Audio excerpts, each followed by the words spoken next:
శ్రీమాత్రే నమః. ఈరోజు అనకాపల్లి జిల్లా సబ్బవరం మండలం దేవీపురంలో శ్రీయంత్ర మహామేరు ఎదుట వారాహి నవరాత్రి ఉత్సవాలు ప్రారంభం కాబడ్డాయి. దాని వివరాలన్నీ ట్రస్ట్ తాలూకా సెక్రటరీ రమాగారిని అడిగి తెలుసుకుందాం. ఈ 9 రోజుల్లో ఏమేమి కార్యక్రమాలు ఉన్నాయి, ఇది ఎవరెవరికి ఏం ఉపయోగపడతాయి బ్రీఫ్గా చెప్పండి. శ్రీమాత్రే నమః. శ్రీ గురుభ్యో నమః.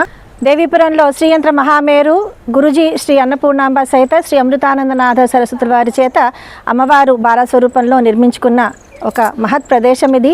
ఈ రోజు నుండి మనం వారాహి నవరాత్రులు మనం నిర్వహించుకోబోతున్నాము. దానికి ముందుగా నాందిగా మనం గోమాతకి పూజ చేసుకున్నాము, కామధేను పూజ.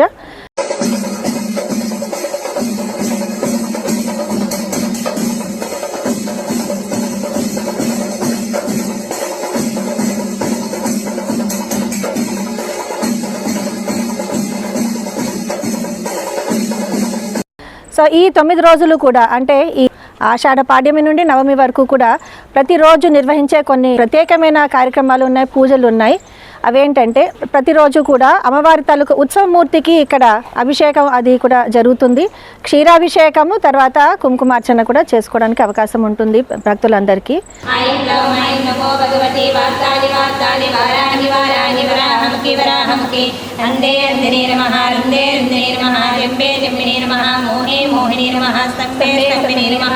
सर्वदुष्ट प्रतिष्ठानां सर्वेषां सर्ववाक्चित्तचक्षुर्मुखागति जुहा सम्पन्नं कुरु कुरु शीघ्रं वश्यं ऐं ग्लौं टः टः टः टः हुं अस्राय फट्. అదేవిధంగా ఈ శ్రీయంత్రం కాబట్టి శ్రీయంత్రంలో వారాహి అమ్మవారు ఒక అష్టమాతృక మూర్తిగా కూడా ఉన్నారు కాబట్టి వారాహి అష్టమాతృక మూర్తికి క్షీరంతో అభిషేకం చేసుకోవచ్చు. అది వారాహి మూలమంత్రంతో చేసుకోవచ్చు. అదేవిధంగా వారాహి అష్టమాతృక మంత్రం ఒకటి ఉంటుంది, అష్టమాతృక మంత్రంతో కూడా చేసుకోవచ్చును క్షీరాభిషేకం. ఇవి కాకుండా మనం ప్రతిరోజు కూడా అమ్మవారికి హోమం అనేది చేయడం జరుగుతుంది. ప్రతిరోజు ఈ 9 రోజుల్లోని ఒక్కొక్క రోజు ఒక్కొక్క వివిధ భరితమైన ఒక హోమం చేయడం కూడా జరుగుతుంది.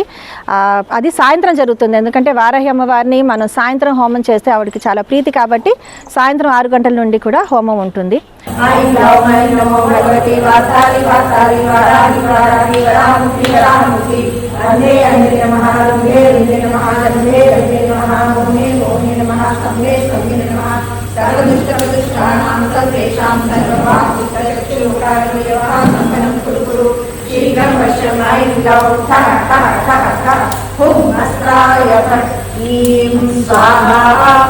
ప్రతిరోజు భక్తులు వచ్చిన వాళ్ళ భక్తులందరికీ కూడా ఇక్కడ కామాఖ్య పీఠంలోని కళావాహన కూడా చేయడం జరుగుతుంది ఉదయం 1 గంట వరకు.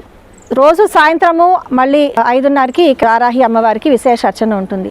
సో ఇవి ఈ కార్యక్రమాలు ప్రతిరోజు కూడా జరిగేవి. ఉదయం నుండి సాయంత్రం వరకు కూడా ఈ కార్యక్రమాలన్నీ కూడా జరుగుతాయి. వారాహి అమ్మవారు శ్రీ విద్యా ఉపాసనలో చాలా విశిష్టమైన స్థానం ఉన్నది. అదేంటంటే అమ్మవారు ఆజ్ఞాచక్రంలో ఉంటారు కాబట్టి ఉపాసకులు ఎవరైతే ఉన్నారో వారు ఈ కుండలిని శక్తిని మన మూలాధార చక్రం స్వాధిష్టానం మీదుగా ఇక్కడికి వరకు వచ్చిన తర్వాత వారాహి అమ్మవారి ప్రేరణతోటే మనం తిరిగి ఇక్కడికి నుంచి ఇక్కడి వరకు వెళ్ళడానికి ఒక అవకాశం ఉంటుంది. కాబట్టి అమ్మవారి తాలూకా ముఖం ఏ రకంగా ఉంటుంది అంటే అది ఒక వరాహ ముఖము.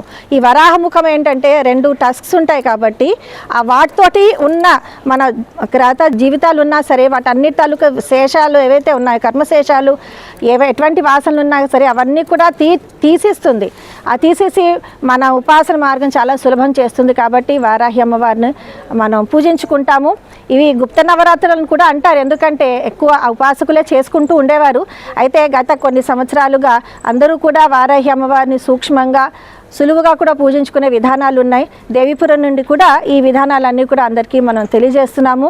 సో ఈ వారాహి నవరాత్రుల్లో అంటే ఈ 15వ తారీఖు నుండి 23వ తారీఖు వరకు సహృదయంతో అందరూ కూడా కొలుచుకొని అమ్మవారి కృపా కటాక్షాలు అందరిపైన ఉండాలని చెప్పేసి కోరుకుంటూ శ్రీమాత్రే నమః. వారాహిదేవి అంటే ప్రస్తుత తరుణంలో అందరికీ భక్తి ప్రవృత్తులు పెరిగాయి.